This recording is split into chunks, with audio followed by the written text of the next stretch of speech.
Baiklah para pendidik sekalian, selamat datang.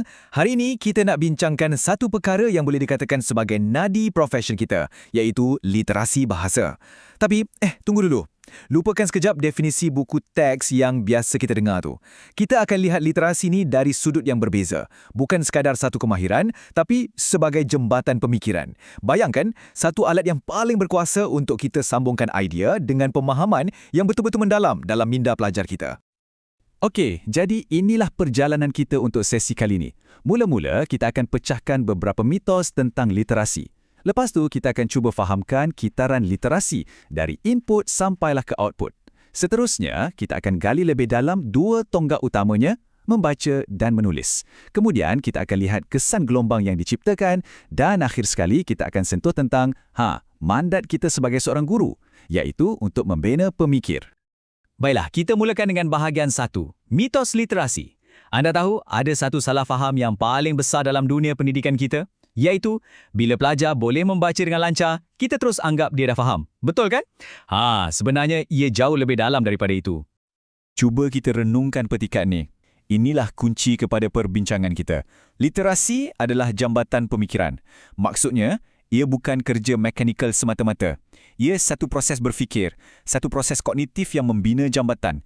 Jambatan yang menghubungkan apa yang dibaca, apa yang difikirkan oleh pelajar dan dunia sebenar di sekeliling mereka. Saya pasti kita semua pernah hadap situasi macam ni dalam kelas kan?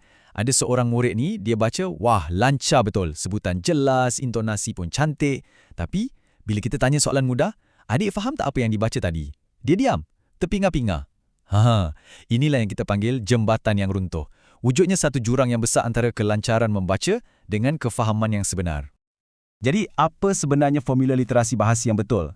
Ia bukan setakat membaca, tambah memahami, tambah mentafsir. Ada satu lagi elemen penting. Selepas melalui semua proses tu, pelajar mesti boleh menghasilkan sesuatu. Dan inilah kemuncaknya, menghasilkan idea, tulisan atau apa-apa saja yang baharu, yang efektif dan yang betul-betul bermakna.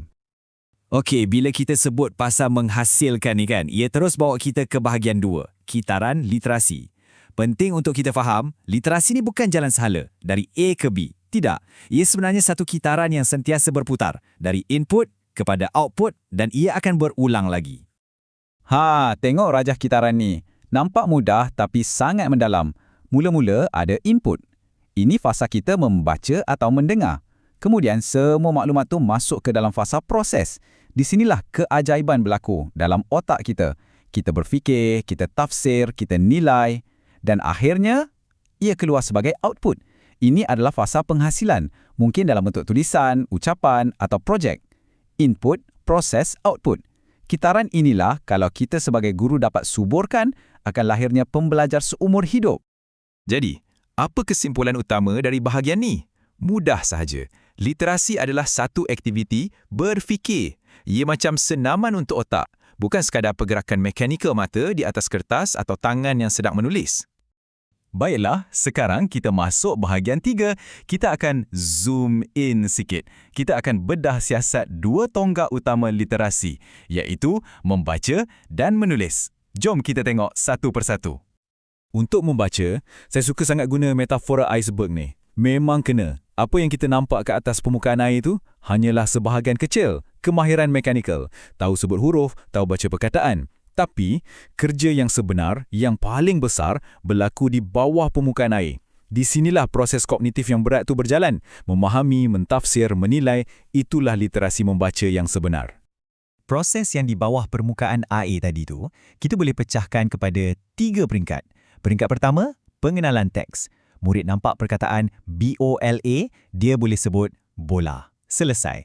Peringkat kedua, kefahaman bacaan.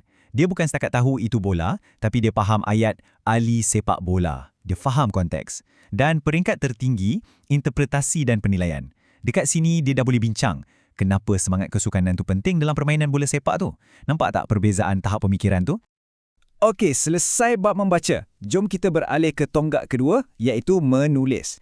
Petikan ni memang mendalam.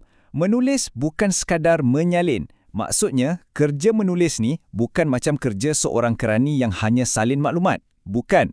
Ia adalah satu tindakan mencipta. Kita ambil idea yang berserabut dalam kepala, kita susun dan kita lahirkan ia menjadi teks yang hidup. Sama macam membaca tadi, menulis pun ada evolusinya. Ia bermula dengan asas iaitu penguasaan mekanis. Ejaan kena betul, tanda baca kena tepat. Lepas tu ia naik satu tingkat ke pembinaan ayat dan wacana. Ayat dah mula gramatis, logik. Dan puncaknya sudah tentu, penyampaian idea. Di sinilah pelajar tu bukan setakat tulis ayat yang betul, tapi dia mampu guna bahasa untuk mengekspresikan diri, untuk berhujah, untuk jadi kreatif. Okey, jadi kita dah faham apa itu literasi. Sekarang kita ke bahagian 4 dan tanya soalan yang lagi besar. Jadi, kenapa? Kenapa benda ni penting sangat? Sebabnya, impak dia atau kita panggil kesan gelombang jauh lebih besar daripada sekadar dapat A dalam peperiksaan. Ia boleh ubah kehidupan. Tengok raja kesan gelombang ni. Sangat berkuasa. Segalanya bermula dari titik tengah. Seorang pelajar. Bila pelajar tu celik literasi, apa jadi? Keyakinan diri dia meningkat. Lepas tu, gelombang tu mengena kita pula, para guru. Kerja kita jadi lebih mudah, lebih efektif.